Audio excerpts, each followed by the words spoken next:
Hey YouTube, Sam here. Well, I'm kind of pretty close to being done with most of the demolition stuff now.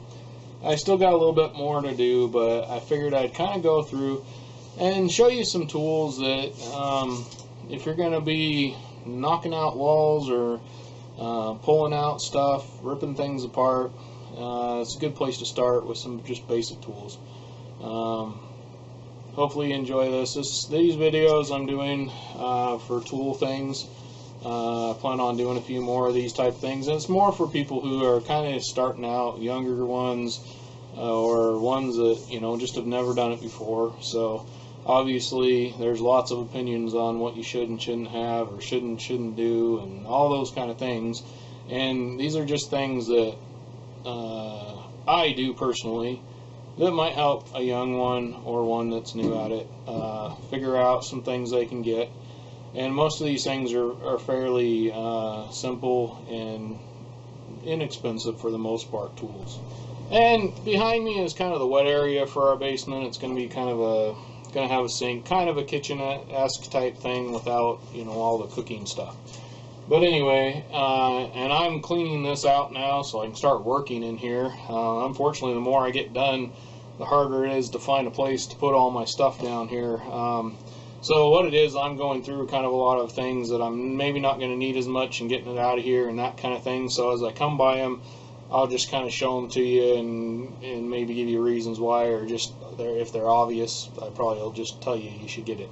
But anyways, so this might be kind of clips here and there. Hopefully when I do the editing, things will work out alright, but if things are a little bit, one thing here, one thing there, one thing over here, you'll know kind of why. And here's some of the most basic tools that every homeowner should have anyway, for the most part. Maybe not the sledgehammer if you're just an everyday homeowner that doesn't do a ton of stuff, but if you're demolishing stuff, you don't use it a ton because it's definitely a wrecking ball. It's not anything finesse, and I tend to take things a little bit more finesse because I don't like making huge messes. But when you need to knock something into place or out of the way, nothing does it quite much better as a sledgehammer. And this is, I'm going to just flat out, it's a Cobalt 8-pound. I think I got it. Oh, no, I think I did get this at Lowe's. I'm not sure if it was Lowe's or Home Depot. It says American Hickory. I don't use it a ton. As you can see, it's a little beat up, but not super beat up. But when you need it, you need it. It's one of those things. The next thing, a good-sized hammer that's got some oomph behind it. This is an old hammer I actually got free when I was doing some scrapping stuff.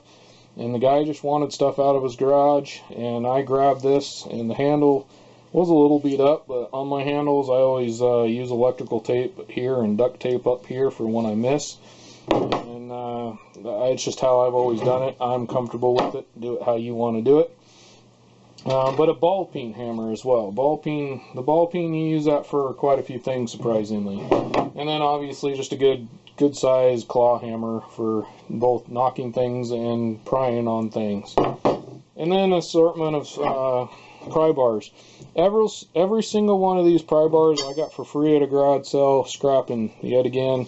It's amazing what people just want to get rid of at the end of a lot of garage sales, and I just wait till the end and go in and tell them who I am and ask them if they want to get rid of anything, and I find them free. But either way, these things don't cost a ton, and a good assortment and sizes is nice. This little thing, it's got the sideways one, and then it's got a flat one here, and they kind of work opposite of each other.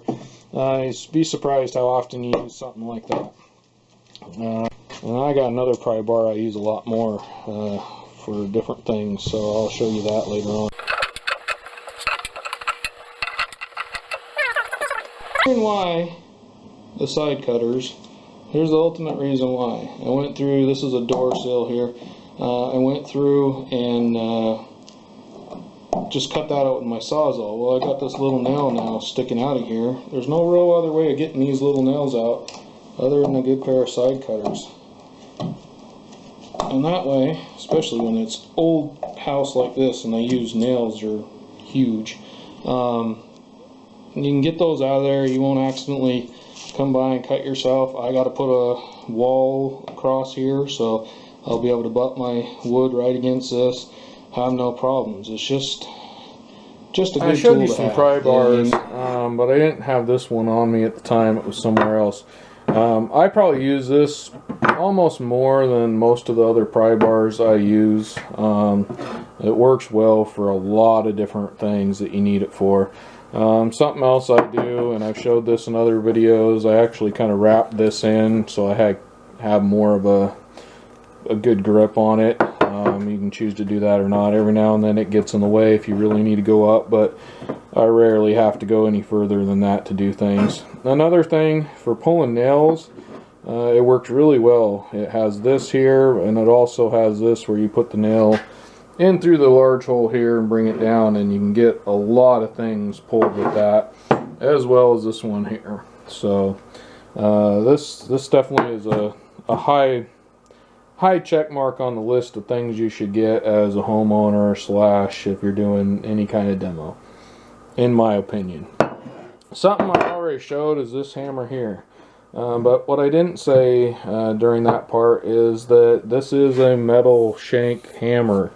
If you have a hammer with a wooden handle on it, I would highly recommend just using that to hammer nails with, not for prying or bashing things. This is not going to break as to where one with a wooden handle would be a little more prone to breaking. But for nailing nails, although this works really well, it's really heavy. So if you're nailing nails all day long and you're not going to be doing a lot of prying, go grab yourself a wooden handled one, because this will wear you out real quick. So there's a little tip there. And I probably should have started this video with this stuff, your PPE, as so many people want to call it, which is your personal protection equipment. Anyways, gloves, hearing, lung protection, and eye protection. Those are all things that at different points in times you're going to need some of this, and you should have it when you need it. Admittedly, I need to use my ear stuff more often. A little story behind that: I actually lost my hearing in one of my ears for almost a little over 30 hours, and they could not figure out what the problem was, and they still haven't figured out what the problem was.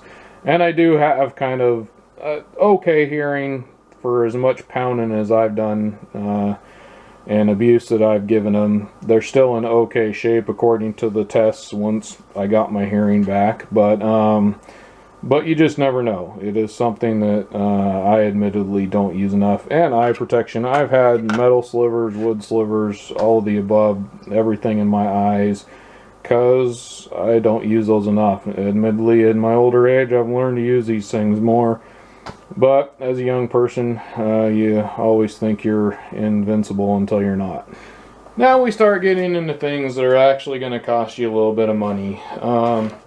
You might be surprised to see this here, but if you're taking plumbing out of certain places, there could be, if you're working on some buildings, you might have metal studs or metal things that you need to cut. There's actually several places where I've used this to for the demo stuff. Mostly plumbing for me, just to get some stuff out of the way. But in the same aspect, this right here, you might not think as a demolition tool, so to speak, because it is kind of a finesse cutter. But to try and reach in some places where you just can't get to it with a skill saw or something like this, plumbing yet again, this works really well to cut things out of your way when you need to. I didn't probably use this as much for demolition as I have for other things, but I did use it for a couple things just to get some stuff out of my way. Same with this one, just used it to get a few things out of my way. Now this should be fairly self-explanatory. If you got a large area of something to cut out of your way that's wood, there you go. Yet again, for demolition, you're not going to use it a ton, but when you need it, you need it. These tools are more expensive, but if you get a plug-in version especially, You can get these fairly cheap. You can buy them at garage sales, and as long as it works, who cares if it cuts straight, even if you just get a crappy one for demo. In fact, I probably used this one. I took up some flooring and things like that with this, but I would probably just grab a crappy plug-in one, and I would definitely put a crappy blade on it if you have a decent saw before you start using it for that kind of stuff. And then, probably one of the most versatile tools as far as what you can use it for. The Sawzall, or reciprocating saw, as most people are going to holler about. And yes, I know Sawzall was a name brand, and it was just the first one that came out. I'm old. I call them all Sawzalls. Anyhow, beyond that, you can use this for wood, obviously, but plastic, metal, everything from, you know, cutting a house off its foundation to cutting a roof off a car, you can use this tool for. So really, if you're doing any kind of homeowner stuff, I highly recommend one of these. Now, I love the cordless one here, and it is so much smoother than any other one I've ever used. But you can buy these fairly cheaply at about anywhere that's a plug-in version. And in fact, I even have an actual Sawzall that I got for free at a garage sale, and I have a video on fixing the switch on it, and once I fix the switch, it's working fine. I don't ever use it because I have this one here, but you never know when I might need a plug-in one. Anyhow, really like the Sawzall. I've used it for cutting door frames out of these walls right here. It works really well for that. You can stick it in between the frame and cut all the nails down. Used it to cut 2x4s, used it for cutting holes for plumbing, that kind of stuff. This was already here, but I actually had to cut the end off of the 2x4 that can is sitting on right there, because I couldn't fit this through here. Take it, cut it through there. So it's great for about everything. It really is. As far as demolition, it'll remove whatever you want it to remove out of your way, whether it's metal or wood. So highly recommend this one if you're going to be doing a large demolition job. Yet again, for finesse stuff, you know, although you can use this for fairly finesse things, it's more of a wrecking ball, just to move things out of your way, and works real well. So there you go.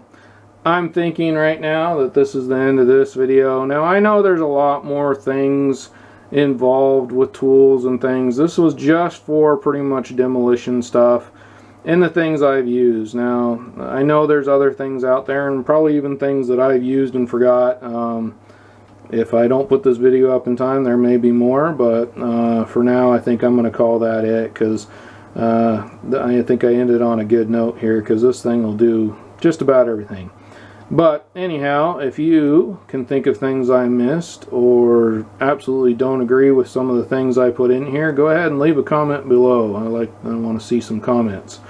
So for now, this is Sam, Jack of all, and obviously Master None. You all have a good one.